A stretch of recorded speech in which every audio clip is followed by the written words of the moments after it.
Hello po, hello sa inyong lahat. So ayan, ngayon ay mag-share ako sa inyo guys. Meron ako ditong i-repack. So ito ay bagoong at saka tuyo. So ayan guys, ito yung aking vlog for today. So ipapakita ko sa inyo guys kung paano ako mag-repack. Then magkano ang aking kikitain dito sa aking tuyo at saka bagoong. So bago ang lahat, meron lang akong i-share sa inyo. So ngayon guys, ayan, time check tayo. So ngayon ay 9:50 na ng umaga. Napansin ko guys na matumal na naman ngayon. So baka siguro nandun yung mga tao sa eskwelahan. Then yung mga bata ngayon guys ay nandun din sa kanilang klase. So kaya siguro wala masyadong bumibili. Then meron na naman dito kasi guys na nag-open ng mga tindahan.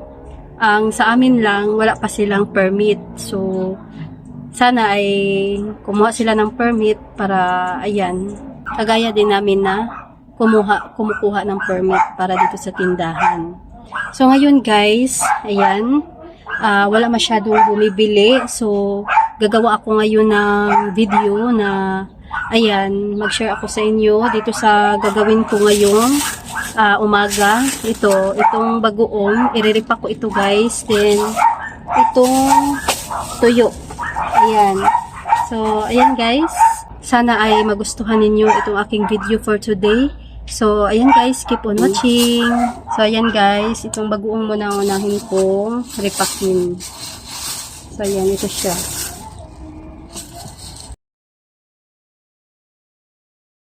Binili ko ito guys sa halagang 100 pesos. Ayan. So, tingnan natin kung ilan ang aking magagawa. Then, magkano ang aking kikitain ito. So, ayan. Ito siya. 3x10 ang gagamitin kong plastic guys. So, ito. 3x10.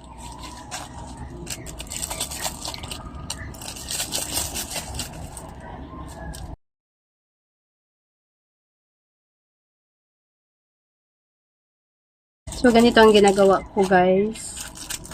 Ayan. Gagawa muna ako ng mga ginanito ko muna ang plastic. Para ready ko nang isilid.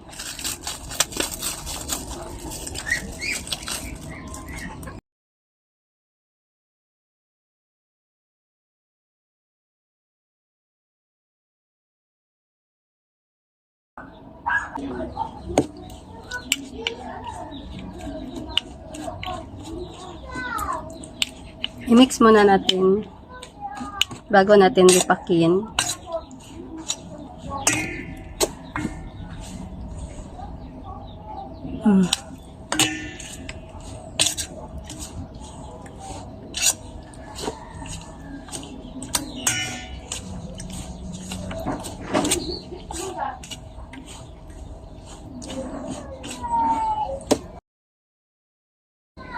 So, 10 pesos muna guys ang aking uunahin. So, ayan. Ito yung aking gagamitin sa tagti 10 pesos. Then, ito yung aking 5 pesos. Ito ay 1 tablespoon. Then, ito ay 2 tablespoon.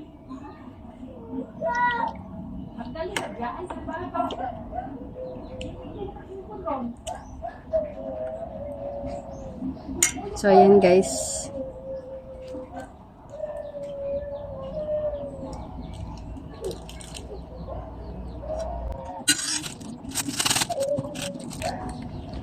So, ito na siya. 10 pesos ito guys.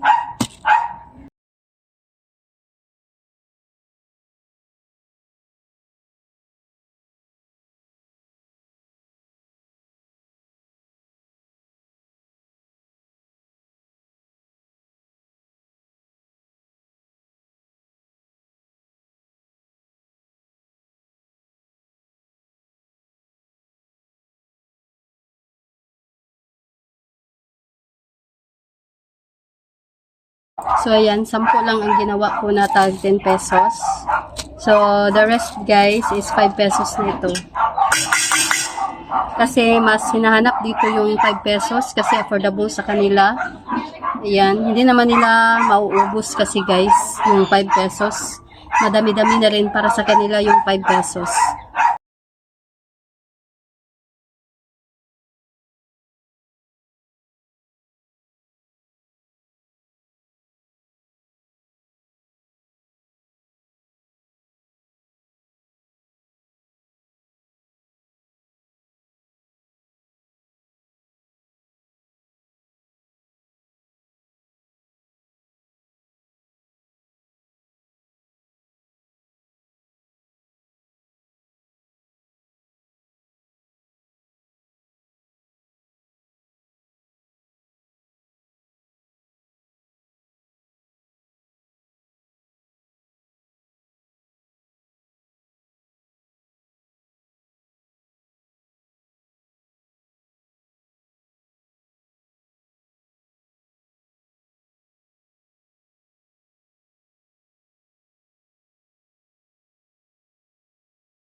Hello guys, ayan, welcome back.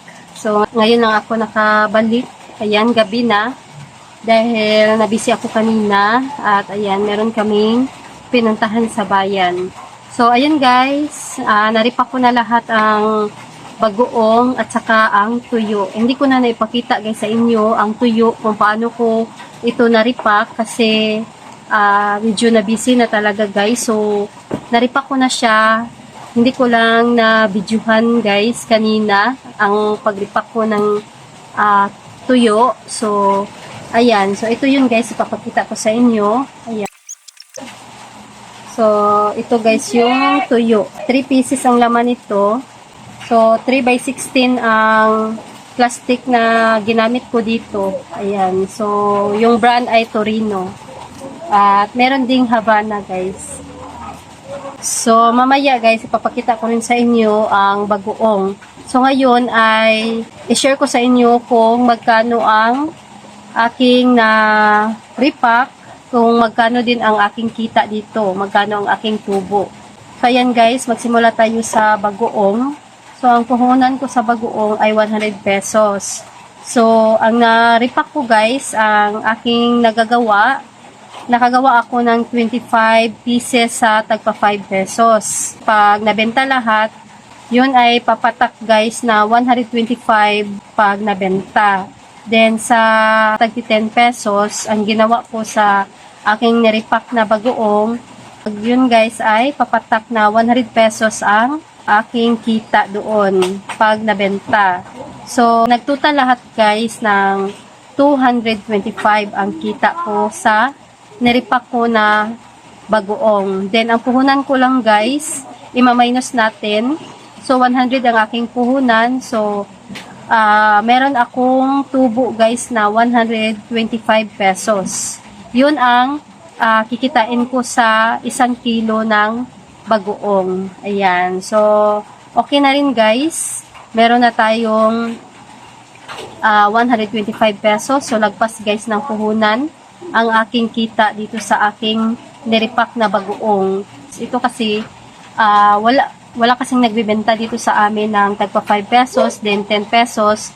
Kadalasan daw guys dito nagtitinda dito sa amin, dito malapit sa kalsada, 20 pesos daw ang pinakamura na bentahan. Kaya dito sila bumibili sa amin dahil meron akong tagpa 5 pesos. Hindi sila makahanap ng 5 pesos na bagoong. So dito lang sa aking tindahan. Kaya ayan, dito sila bumibili sa akin. Yung tama lang sa isang kainan. So gusto nila dito patingi-tingi ang kanilang gusto dito sa aming lugar. Kaya ayan, nagbebenta ako ng pakunti-kunti. So dito naman tayo guys sa aking tuyo. So, ang puhunan ko ng aking tuyo ay 187. So, hindi ito umabot guys ng 1 kilo. So, ayan, ang naripak ko guys, ang nagagawa ko sa aking naripak na tuyo ay umabot ng 26 pieces. So, ang ginamit kong plastic ay 3x16 din. Pareho sila ng bagoong. Ang aking bintahan nito guys ay 14 pesos. 3 piraso ang laman guys. So, pag nabenta ito lahat, ayan, pumapatak na kikita ako ng 364 pesos lahat. So, ayan. Then, i-minus natin guys sa puhunan na 187. So, meron akong kita or tubo na 177 pesos. So, ayun.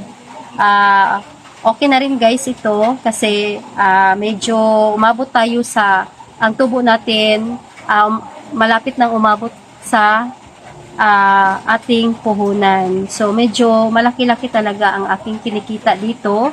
So, ganito talaga ako mag-presyo ng aking bagoong at saka tuyo dahil hindi naman ito mauubos sa 1 araw, 2 araw. Makakabenta lang ako guys sa 1 araw, mga 5. Ayan, hindi naman siya as in napaka fast moving nitong bagoong at saka tuyo. Ayan, pag may maghanap lang. So, ayan, hindi naman sila nagrereklamo sa aking presyuhan. So, ayan guys, nag-share lang ako sa inyo dito sa aking bentang tuyo at saka bagoong. So, ito yung aking presyuhan guys dito sa aking tindahan. So, ipapakita ko sa inyo yung aking... So, ito na guys, yung aking finished product. Ayan. So, ito yung aking mga naripak. So, ganito kadami. Ito pa. Ayan. So, 2 na itong ating munggo. So, mag-repack na naman ako, guys. Meron ako ditong 1/2 kilo. So, ayun, guys. Itong aking tagpa 5 pesos. So, ganito kadami. Ito ay isang tablespoon. Ayan. So, 2 tablespoon naman ang aking tagti 10 pesos. So, nandito sa ilalim ang aking 10 pesos. So, ganito kadami, guys. Ayan.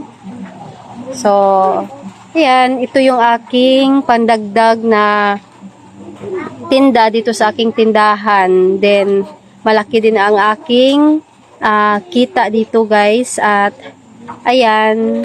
So, ito naman ang aking display na tuyo. So, 3 ang laman nito.